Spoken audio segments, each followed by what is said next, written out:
And now, I shall resurrect Slifer the Sky Dragon!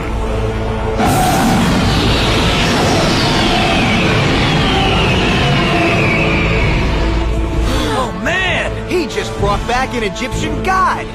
Slifer's attack points are determined by the number of cards in my hand. And since I'm holding 4, he now has 4,000 points! Hey guys, this is Maniac. Guys, it is about time for our last deck profile of this very arc, namely the deck profile of none other than the gentleman you see right before you, introducing this very mystical Exodia Necros card, which is the deck profile of none other than the original owner of the Kaiba Corporation, fleeing into the cyberspace after being overthrown by his stepson, Seto, and along with his younger brother Mokoba, of course, and the Big Five. So he fled into the cyber virtual world and tried to make a comeback by luring those duelists along with Seto Kaiba into the virtual world, defeating them one by one, and then taking their bodies and returning, taking all of the Kaiba Corporation, and as well as connecting the whole world within the virtual world, and then making one big cyberspace, you might say. So there we go. What can I say about Gozaburo Kaiba's deck itself? It was pretty much, you might say, it was pretty much one themed, you might say, as it was really like based around the whole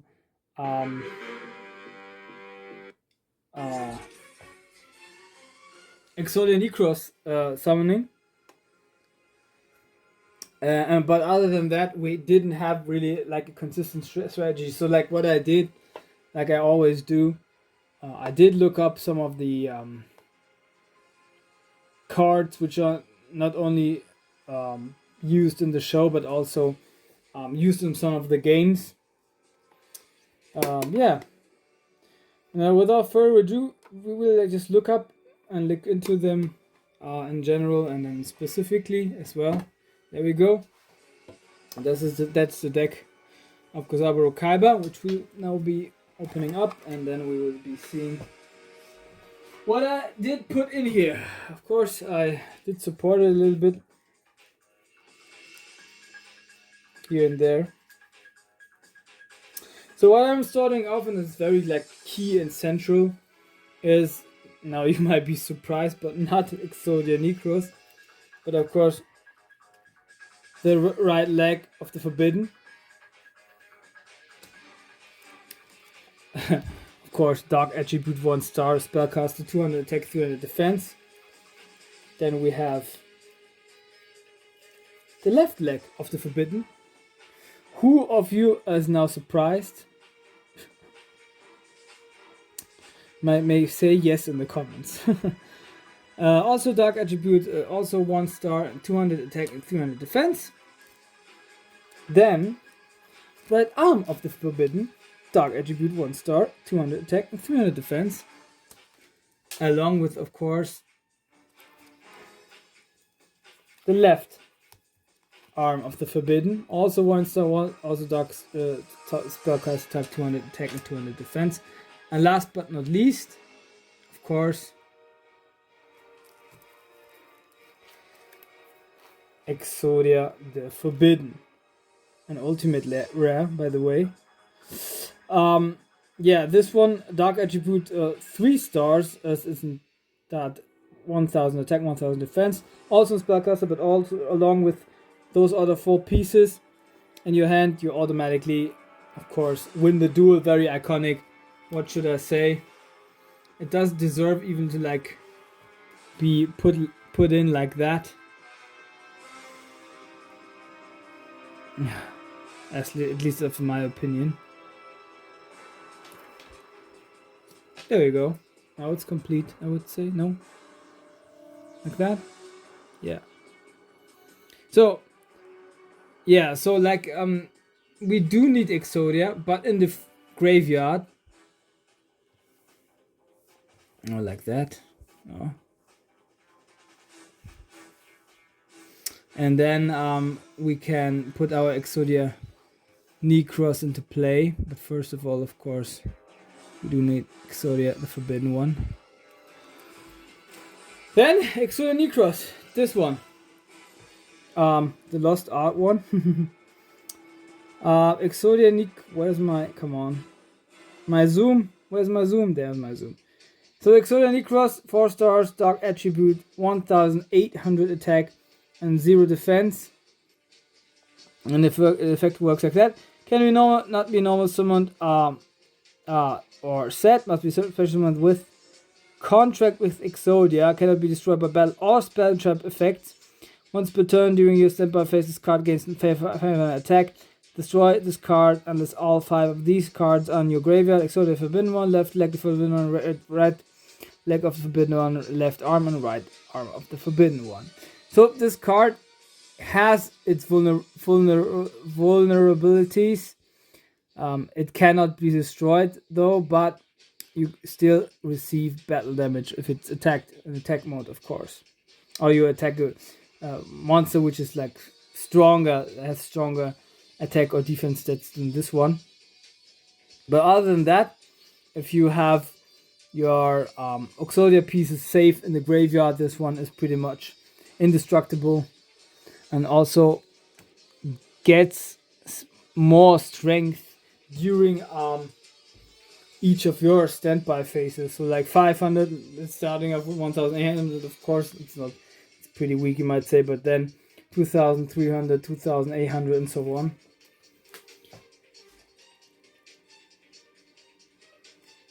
Well, but of course, as long as we do not have the 5 pieces in the graveyard, we do have other possibilities, as for example Stone Ogre Grotto number 1, which we saw Gozaburo not playing in the duel, but playing out in the cyber virtual worlds in order to like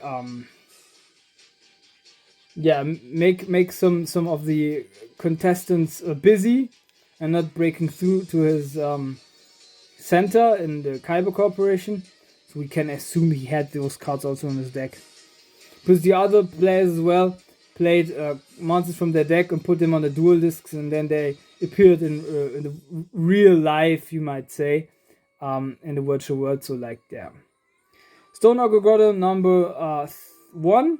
Earth attribute 3 stars, 800 attack, 1200 defense, and rock type monster. Then he had Ancient Brain. A dark attribute 3 stars, and fiend type monster with 1000 attack and 700 defense. So I put this one as a 3 off in here because I think we saw an army of those. So I thought, okay, maybe appropriate to put more of those in here. As well as Lizard Soldier, and Wind Attribute, 3 stars, and Dragon Type, 1100 attack and 800 defense. Also in 3 off. Guys, you must keeping that in mind, that we have to stall and buy time until we get all 5 pieces of Exodia into the hand or into the graveyard. So that's why we're doing that. Then we do have 2 Skull Knights. That's a dark attribute 3 stars and feat type monster, 1000 attack and 1200 defense. And the effect works like that. If you tribute summon a feat type monster by offering this monster as a tribute, special summon 1 Skull Knight 2 from your deck in face of attack position or defense position. Your deck is then shuffled. So like, yeah. But he did have this one also in his deck, or at least it appeared. So yeah, there we go.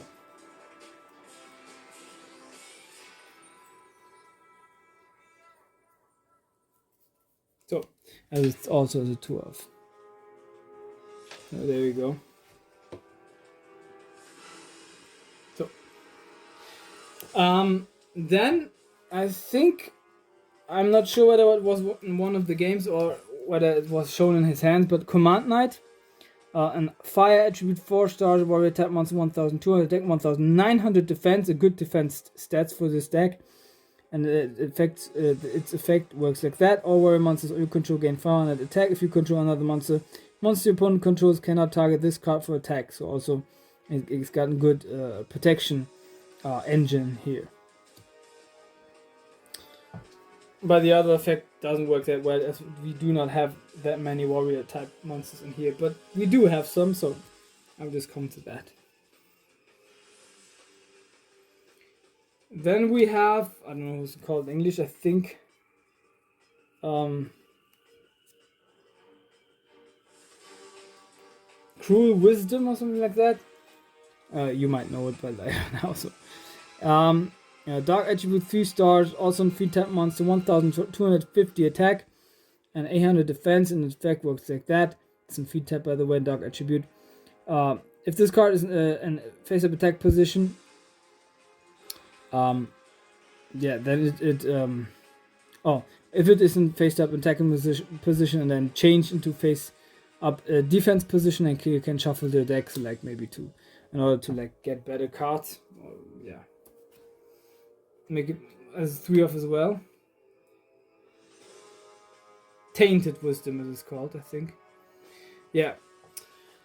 Then some cards which I thought, I don't know if they were played in the games or they were like just made up by me, because like it's been some time since I've gathered this deck together. But I thought it was make a little bit sense in order to like support this deck, or give him some more tactics in order to stall. DD Warrior I have in here. Light Attribute Warrior type, 1500 attack, 1600 defense, and its effect works like that. After the damage calculation, this card battles another monster, you can remove the very monster in this card, so like instead of being destroyed. And it also does work together, of course, very good with Command Knight, who is a warrior type, and this one is also a warrior type monster. Then I put in there one double cost. I will be explaining it to you very soon, as we getting to another card. So this is a Dark Attribute, also addition from me. 4 stars and zombie type, 1700 attack, 1650 defense. And its effect works like that. If you do a tribute summon for a dark type monster, you can choose this. You can choose this tribute for as 2 tributes. Like we have here, possess a high level monster with 7 or 8 stars. Then we can tribute just this double cost, and the two tributes are covered in total. So then I give him in Valkyrian Knight, I think, but I'm not very sure. Perhaps this one he possessed in one of the games, or it was shown in the anime. I'm not sure anymore. It's Pyro attribute 4 stars and warrior type, with 1900 attack and 1200 defense. It does work very well with the effect of Command Knight, and of course it is good. It does have good attack stats with 1900 attack. And last but not least, as you might say, second strategy, I do have Cosmo Queen in here. So the double cost can be one tribute for this high level monster who requires, under normal circumstances, 2 tributes. Cosmo Queen as a dark attribute possesses 8 stars. This is a spellcaster type monster with 2900 attack and 2450 defense. Very strong monster. So you might say the counter strategy, or not the counter strategy, the B strategy, if you not succeed with this one until then, or maybe if it's like it's outmaneuvered in some way, then you still can have a high level monster. You can finish the job in a way. So this is the monster lineup, and just directly let's get into the spells. So like I said, of course, the first strategy, the A strategy of this deck is based around Exodia Necros. So you might say also Exodia itself might be a possible way in order to defeat your opponent. So what I did is, of course I put on some staples in here, but also a very important card in this deck is of course Contract of Exodia. This is the very card with it's not a ritual card, but it's a card in order to like it must be played out along with the 5 pieces of Exodia being in your graveyard, and then you can summon 1 Exodia Necros from your hand. But it has to be in your hand. There's no option like to be in the deck, for example. So you guys can put this one as a 2 or 3 of. I put it as a 2 of in here because we want to make it more probable to like be straightforward with the strategy, of course. Then another very strong key card for this deck is Painful Choice.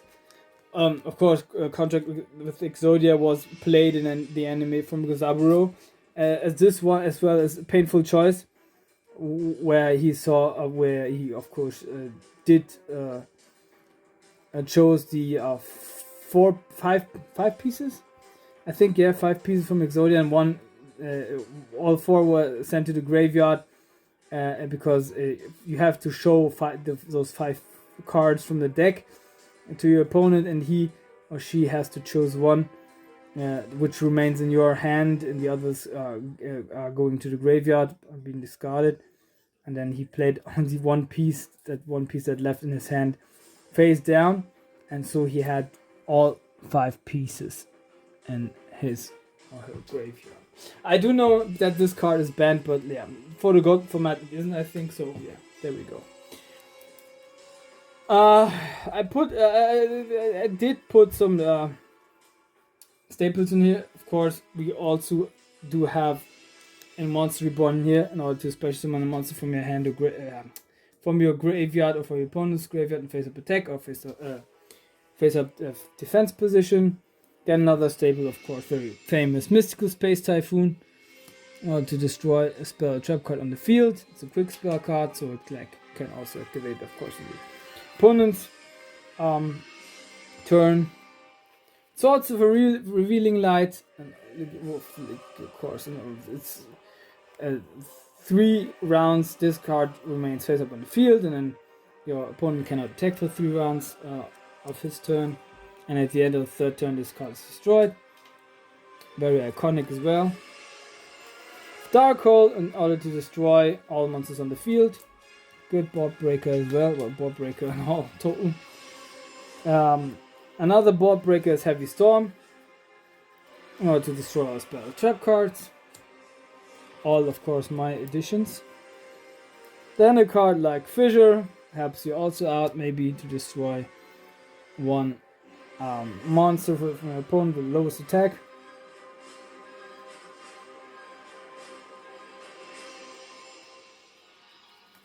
Enemy Controller, a typical Seto Kaiba card, a quick spell card who can either you have 2 possibilities: either destroy 1 monster or change the control of 1.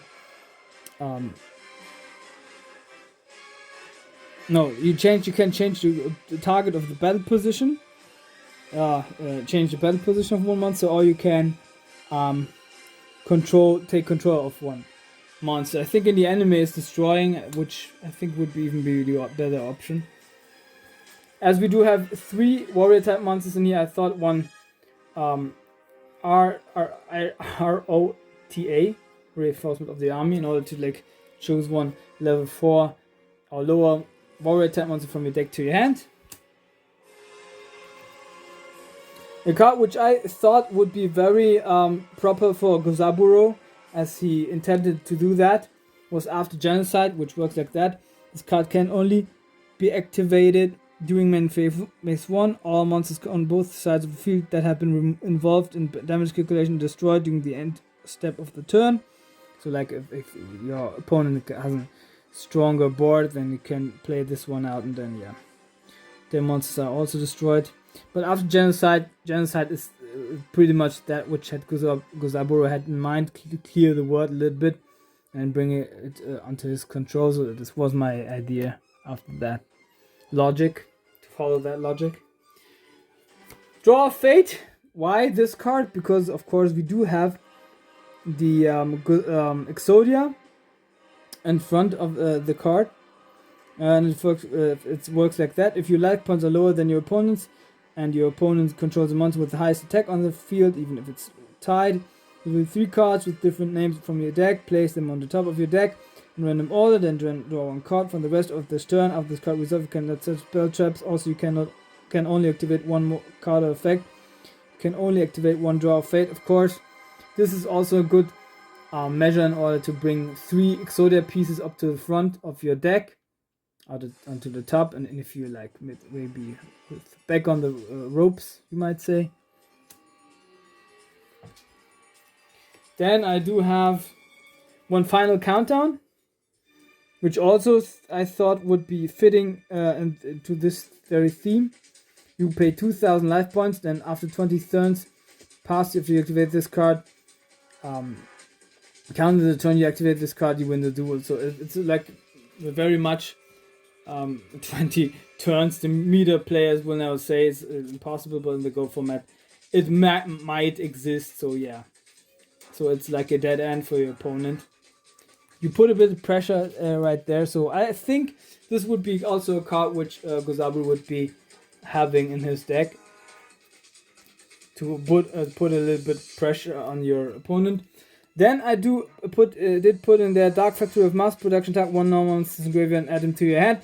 So like maybe if you do not succeed with your Exodia Necros or didn't draw it yet, then you can maybe put the 5 pieces of Exodia together in your hand if you have some of them already in the graveyard, and then you can 1 turn kill with 5 Exodia pieces.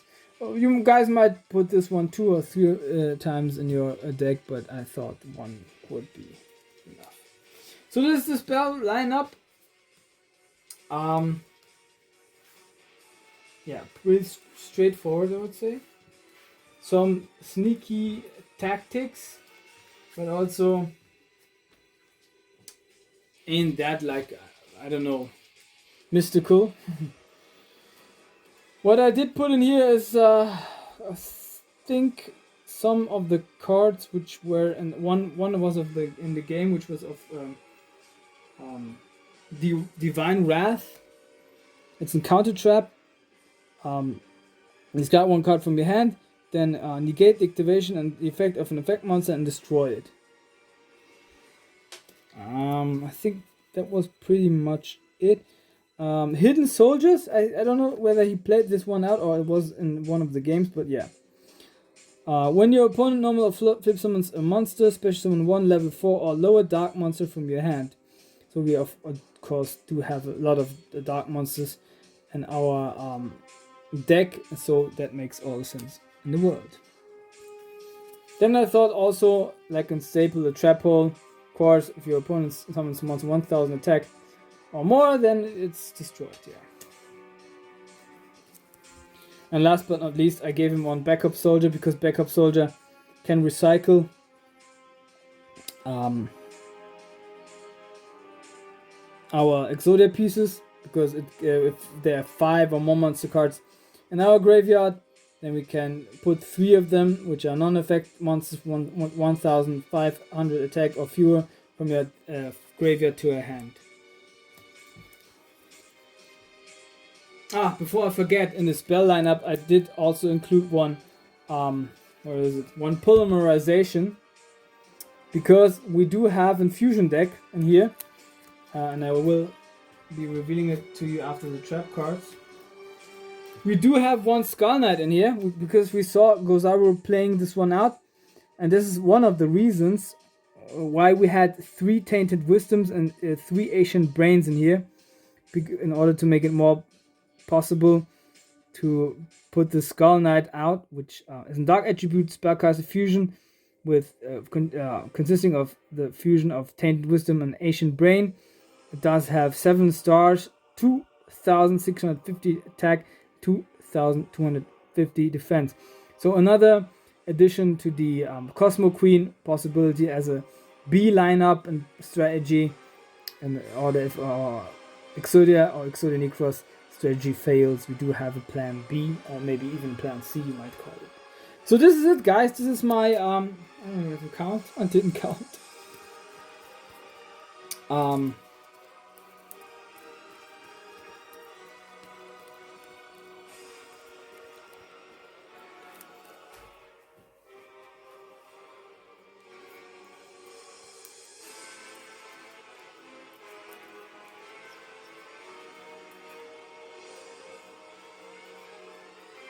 45 card deck, Gozaburo deck profile. I hope you guys enjoyed it. Hit the like, hit the subscribe button as ever, and then stay tuned for more of those deck profiles. Like I already mentioned, we are now done with the virtual world, and now diving and jumping into my favorite arc, which is the Orichalcos arc. But before that, there will be an opening. I can tell you that. I can assure you there will be also another of those episodes of Let's Talk About It, where I'm doing a little bit character explanation, a little bit lore explanation, and some shenanigans like that. So this is it, guys. As always, I would tell all of you a good night, a good evening, a good morning, a good afternoon, a good midday, and whenever and wherever you might witness this video. And as always, you got from me, your Slaver Maniac, a big peace.